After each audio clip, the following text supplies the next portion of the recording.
En Getsemaní es el lugar donde se machacan los olivos para que salga el aceite de la unción. Dios te va a pasar por tu Getsemaní, hijo.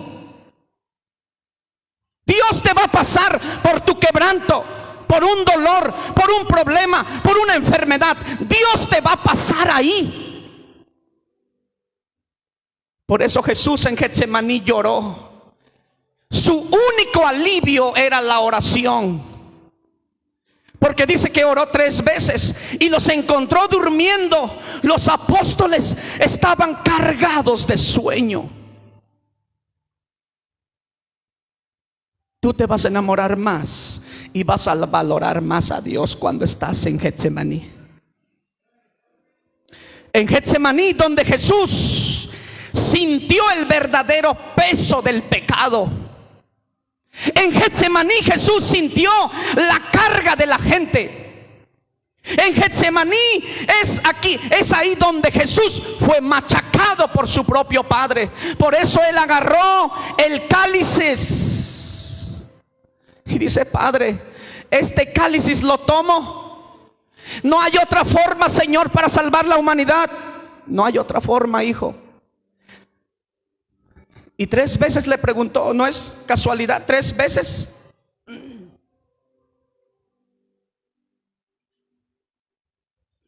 Padre, no hay forma para salvar a la humanidad. Matamos a todos los ángeles, los querubines y las serafines. Y el Padre le decía: no hay forma, hijo, no hay forma. Tú tienes que ir a morir por ellos. Padre, si matamos a los 24 ancianos, a los querubines, los serafines, los principados, potestades, los arcángeles, hijo, tú tienes que ir a morir por él. Matamos a todos los animales, a las vacas, a los toros. Matamos a todos los corderos, las palomas, los machos cabríos. No hay forma, Señor, que yo sea salvo, que yo no dé mi vida. Y el Padre le respondía: no hay forma, hijo. Tú tienes que ir a morir por ellos. Por eso Jesús temblaba, agarró el cáliz y dice que temblaba.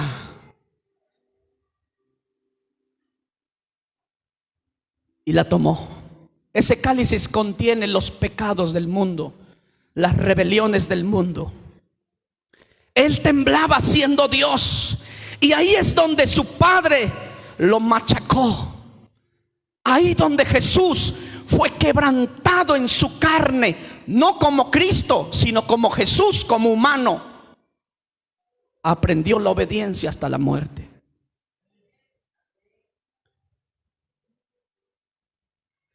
Ahí es donde fue machacado. Y su único alivio era la oración. Oraba todo el tiempo. Y mira lo que dice después en el verso 32. Pero después que haya resucitado, iré delante de vosotros a Galilea. En Galilea es donde está todo lo que ha muerto, resucita en Galilea. Antes de que Dios te dé Galilea, primero tiene que llevarte por Getsemaní. Porque en Getsemaní es donde, mi hermano, somos machacados. Donde el orgullo, la soberbia, la arrogancia, las envidias, ahí Dios los machaca en Getsemaní. Muchos de nosotros necesitamos dar un paseo por Getsemaní. Porque en Getsemaní, donde Dios convierte a los verdaderos hombres de Dios, a las verdaderas mujeres de Dios. Pero en Getsemaní no todos aguantan. En Getsemaní es duro. En Getsemaní donde Dios te va a machacar. Dios nos va a quitar el orgullo, la soberbia, la arrogancia. Si no oramos, no tendremos fuerzas para soportar grandes obstáculos que vienen en nuestra vida.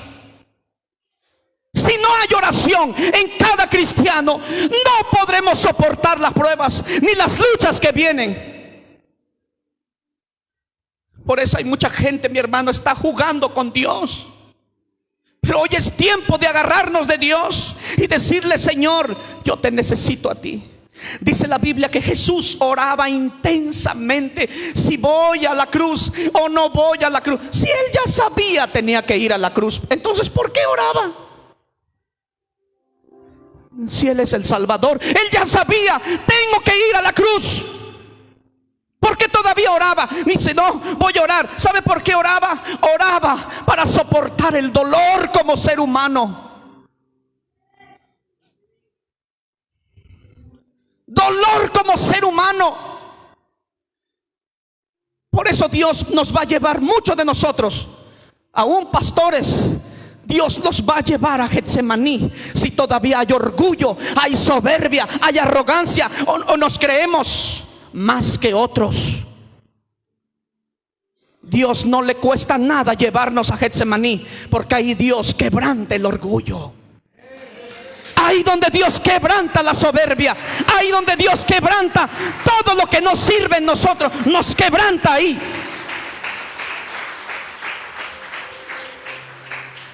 Pero dice la Biblia que tomó 3 de sus 12.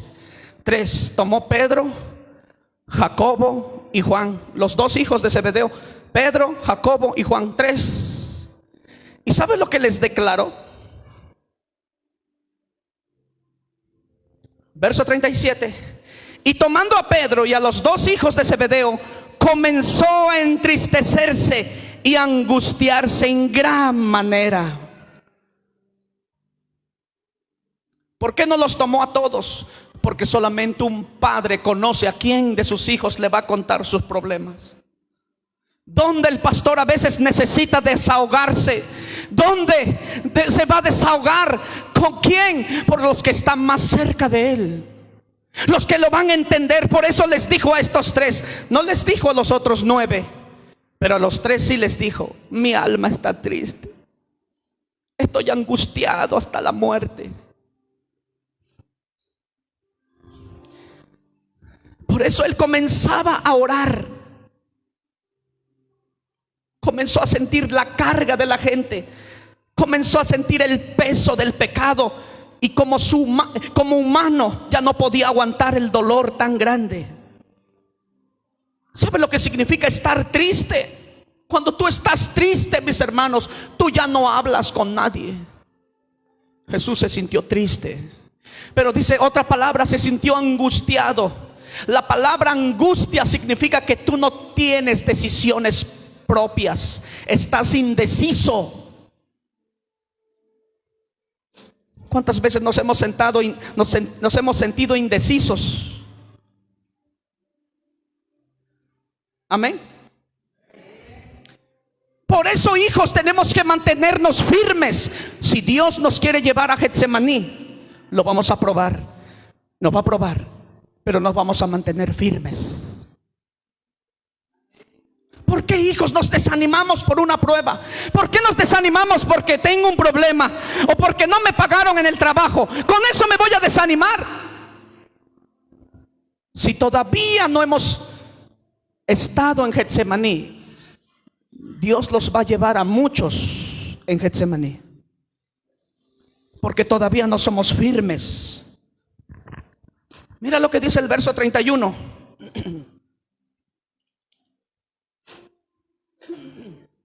Dice: entonces Jesús les dijo, les reveló lo que va a acontecer: todos vosotros os escandalicéis de mí esta noche, porque escrito está: heriré al pastor y las ovejas del rebaño serán dispersadas.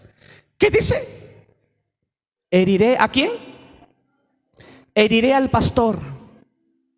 ¿Sabe lo que significa la palabra herir al pastor? Probar. Probaré el pastor. Muchas veces Dios va a probar a sus hijos. No solamente al liderazgo, no solamente a los pastores. Dios va a probar a todos los que están aquí. Porque Dios quiere ver el corazón. ¿Cómo está el corazón? Heriré al pastor significa probaré el pastor. ¿De qué está hecho? Por eso dice la palabra: heriré al pastor y las ovejas se dispersan. Entonces, ¿dónde están conectadas las ovejas? Digan todos: en el pastor. Vamos, digan fuerte: en el pastor. El pastor tiene que estar firme. ¿Hay pastores aquí? El pastor tiene que estar convencido de lo que hace. El pastor tiene que estar firme, inmutable, que nadie lo puede mover. El pastor tiene que ser convencido, caminar en sus convicciones. Eso es lo que tiene que hacer el pastor. Amén. Lo que crees. ¿Por qué la palabra dice: heriré al pastor y las ovejas serán dispersas? Por eso el diablo siempre quiere tumbar la cabeza. Si el diablo tumba la cabeza, los barre las ovejas. El pastor tiene que estar convencido, firme. Antes me preocupaba mucho. Una oveja no llega, me preocupo. ¿Qué pasó? ¿Qué hice? ¿Qué le dije? ¿Lo herí? ¿Lo discipliné? ¿Qué le hice? ¿Le robé? ¿Qué le hice a la oveja? Y me estoy preocupando. Eso significa: te va a herir porque quiere ver cómo estás. Pero si tú estás convencido como hijo de Dios, como pastor, como líder, nadie te tiene que mover. Tú estás puesto en la visión, firme en tus convicciones. Por eso el trabajo del pastor: no se tiene que preocupar quién sale y quién entra. El pastor tiene que seguir hacia adelante. El pastor tiene que estar cómodo. Hay una de nuestras hijas me dijo el jueves: pastor, ¿cómo haces para soportarnos? Y me gusta esa palabra. No soy yo, es Dios en mí. Es Dios en mí. Llevar un ministerio y siempre estar alerta no es fácil. Donde muchas veces tú tienes que llorar solo con Dios.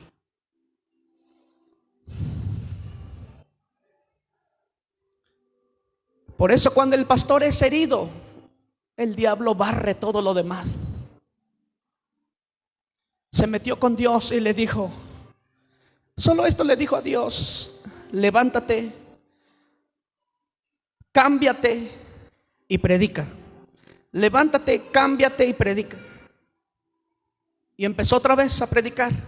Empezó a predicar. En un año ya tenía otra vez los 7,000 almas. En un año ya tenía los 7,000 años. Porque el pastor tiene que estar convencido. La gente se va y la gente entra. La gente sale y la gente entra.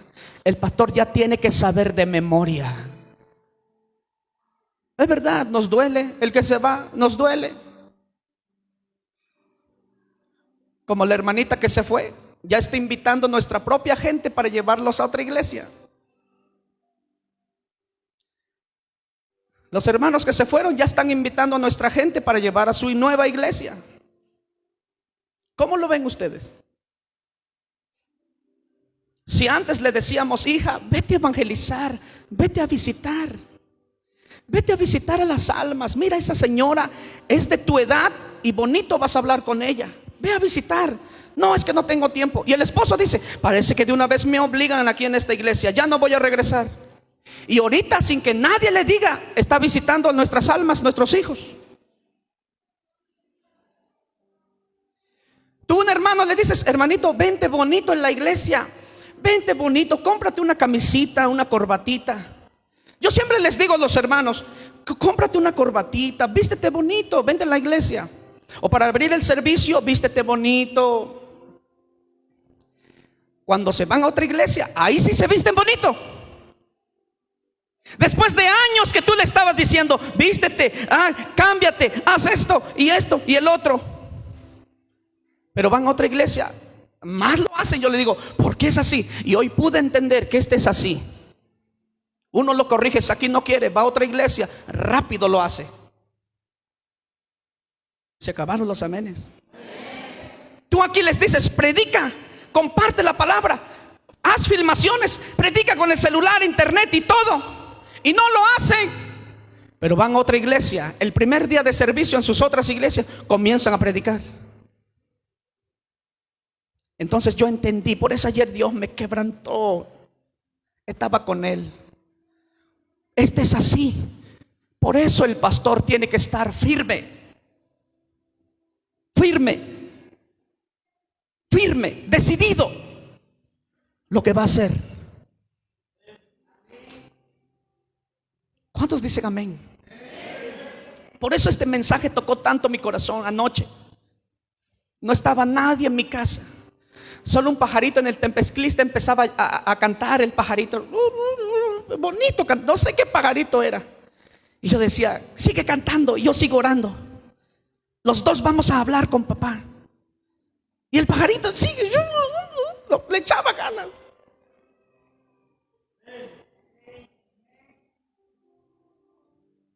Pero dijo Pedro, Señor, aunque todos se escandalicen, yo no lo voy a hacer. Yo voy a estar contigo siempre. Es muy bonito cuando tus hijos te digan, pastor, yo voy a estar contigo. Pero cuidado, cada palabra que tú le digas a tu pastor serás probado. Si tú me vas a decir, pastor, voy a estar contigo siempre, espero que esa palabra, que la gente lo diga con todo el respeto, con sus 5 sentidos.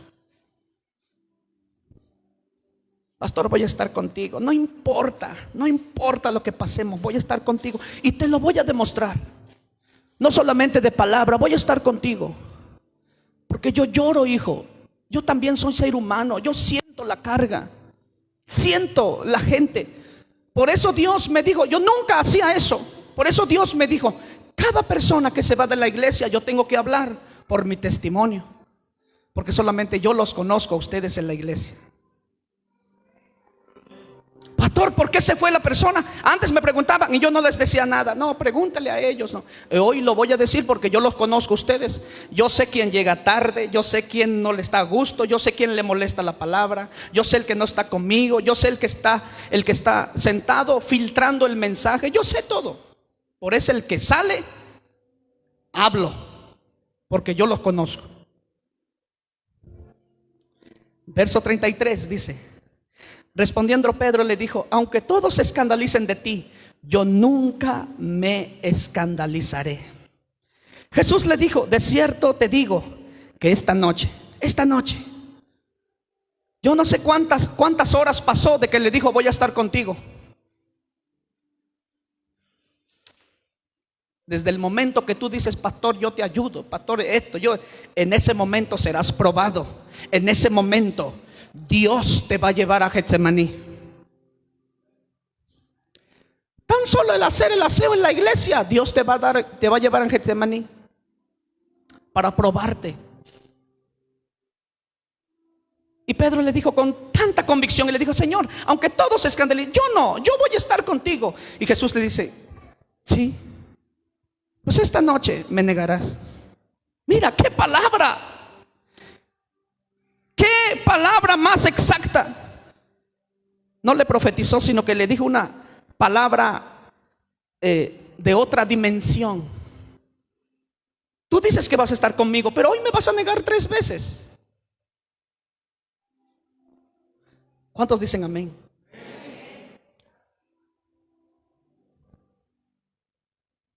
Verso 35 es más poderoso todavía. Verso 35.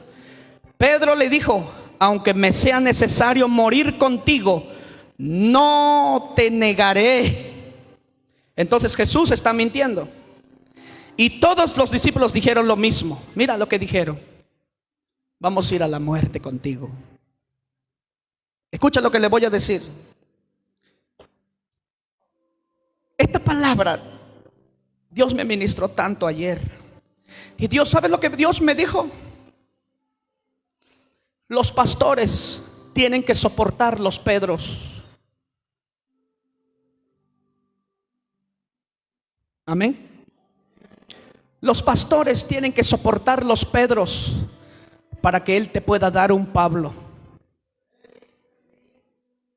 Apunta.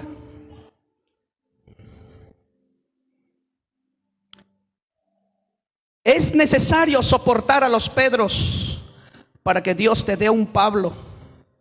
¿Y cuándo apareció Pablo? Digan todos, cuando Jesús murió. Este poderoso, listos para soltar. Les voy a soltar una bomba aquí. ¿Cuándo apareció Pablo? Digan todos, cuando Jesús murió. Cuando el pastor muere de su egoísmo, cuando el pastor muere de su orgullo, de su vanagloria, cuando el pastor muere de su soberbia, y no solamente el pastor, al nuevo, al líder, al próximo pastor, a las ovejas nuevas.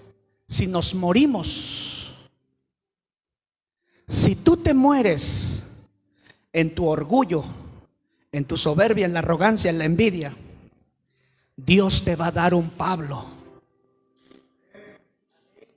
Pastor, pero yo no soy pastor. Sí, pero vas a soportar a Pedro, posiblemente es tu esposa. Vas a soportar un Pedro, posiblemente son tus hijos. Son duros donde Dios te va a quebrantar. Pero a todos Dios nos va a quebrantar, a todos. A todos Dios nos va a dar un Pedro. Un Pedro es el que te va a negar. ¿Y quiénes son los Pedros? El Pedro es el que te va a negar. El Pedro es el que te va a ofender. El Pedro es el que te va a decir que va a estar contigo, después no va a estar contigo. El Pedro es aquel que se ofende por el mensaje. Una vez Jesús predicó un mensaje fuerte. ¿Y sabe lo que dijo Pedro? Señor, qué mensaje más dura. La gente se te va. Y Jesús le dice a Pedro, Pedro, ¿tú también quieres ir con ellos? Vete.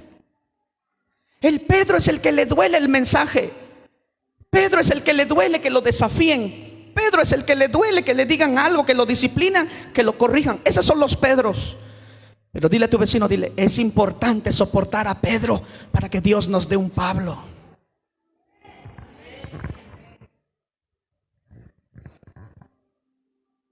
Cuando el pastor muere, entonces Dios te va a dar un Pablo. Y el Pablo, ¿sabes quién es Pablo? El que te levanta la mano. Pablo te dice, Linar, ese es duro si tú no maduras. Gálatas 2. Gálatas capítulo 2, verso 11 al 14. Gálatas capítulo 2, verso 14. Gálatas 2, 11 al 14. ¿No es triste? ¿No es triste que te corrija un nuevo líder? ¿No es triste que un nuevo líder te corrija, te enseña cómo se hacen las cosas si tú has caminado con papá por años? ¿No es triste que Dios va a enviar los Pedros, sino que te enseñen a ti? ¿No es triste eso? Pues escucha. Gálatas 2:11. Pero cuando Pedro vino a Antioquía, le resistí cara a cara, porque era de condenar. Pues antes que viniesen algunos de parte de Jacobo, comía con los gentiles, pero después que vinieron, se retraía y se apartaba porque tenía miedo de la circuncisión. Y en su simulación participaba también con los judíos, de tal manera que aún Bernabé fue también arrastrado por la hipocresía de Pedro, de ellos. Pero cuando vi que no andaban rectamente conforme la verdad del evangelio, dije a Pedro delante de todos: si tú, siendo judío, vives como los gentiles y no como judío, ¿por qué obligas a los gentiles a judaizar? Escucha esta palabra y con eso termino. ¿No es triste ¿No es triste que Pablo confronte a Pedro? No es vergonzoso, sino que Pablo ahora tomó la batuta de confrontar a Pedro, un inmaduro, porque Pedro nunca quiso cambiar su actitud. Pedro nunca quiso humillarse. Pedro siempre era rudo. Siempre Pedro decía: yo soy merecedor de todo, porque yo soy Pedro. Pero vino Pablo, lo reprendió delante de todo. ¿No es vergonzoso que te discipline un nuevo? Por eso Pablo dice: voy a ir a Antioquía. Es de confrontar cara a cara con Pedro, porque Pedro está haciendo algo que no es de Dios, siendo que él caminó con el maestro. Ahora Pedro vino, dice: ¿por qué haces esto delante de todos? ¿Por qué tú vives como ellos? ¿Por qué quieres judaizar a los gentiles para que sean como nosotros? No, ellos serán salvos no por judaizarlos, ellos serán salvos por fe en creer en Jesús. Y lo confrontó delante de todo el mundo. ¿Cómo se sintió Pedro?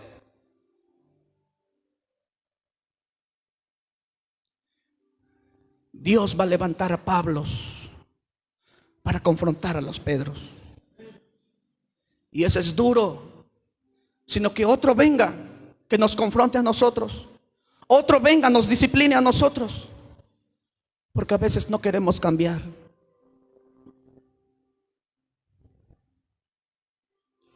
Por eso Pablo fue grande.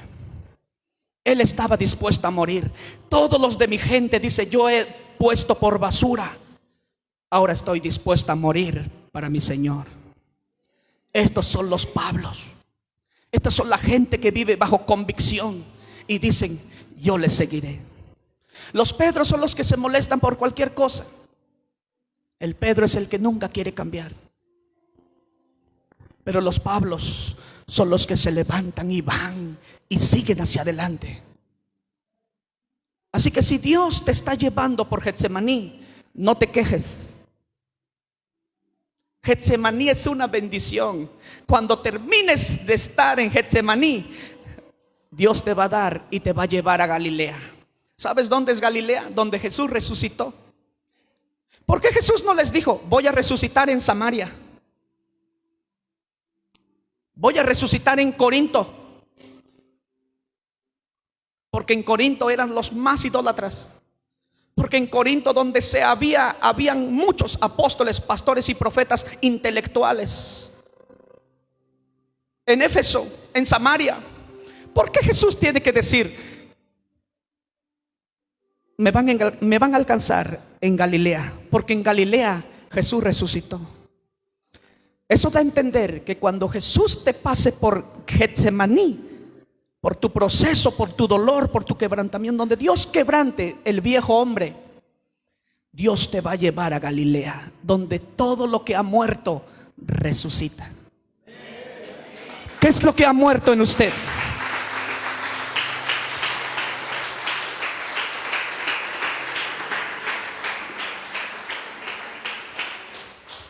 ¿Qué es lo que ha muerto en usted? En Galilea va a resucitar. Pero no te quejes cuando estás en Getsemaní. Porque en Getsemaní, donde Dios nos machaca, donde Dios quita el orgullo, donde Dios quita la soberbia. Por eso todos los días hay que decirle: Dios, quítame el viejo hombre. Quítame, Señor. Quítame, Padre. No aguanto más mi carácter. No aguanto más mis celos. No aguanto más. Quítame, Padre. Todos los días. Quítame, Padre, lo que me molesta. Y así podrá Dios llevarte a Galilea. Hay muchos de nosotros hemos perdido la unción, la autoridad. Hemos perdido el manto. Hemos dejado de orar. Hemos dejado de leer la palabra. Hemos dejado por un descuido, porque no nos gusta estar en Getsemaní. Getsemaní molesta. En Getsemaní te va a molestar. ¡Ay, no aguanto! Y no queremos pasar por el proceso. Los procesos duelen, pero son necesarias. Dios te va a quebrantar hasta que Él diga cuándo, no hasta que nosotros digamos. Pero cuando pases tu proceso, eres como un diamante, listo, valioso. Por eso no se rindan. Pastor, estoy pasando por un problema con mi esposa, con mis hijos, en mi trabajo. Yo no sé qué problema tienes hoy, pero déjame decirte algo, pásalo. Estás en Getsemaní, donde todo duele. Dice que cuando Jesús oraba intensamente, caían sus lágrimas como gotas de sangre.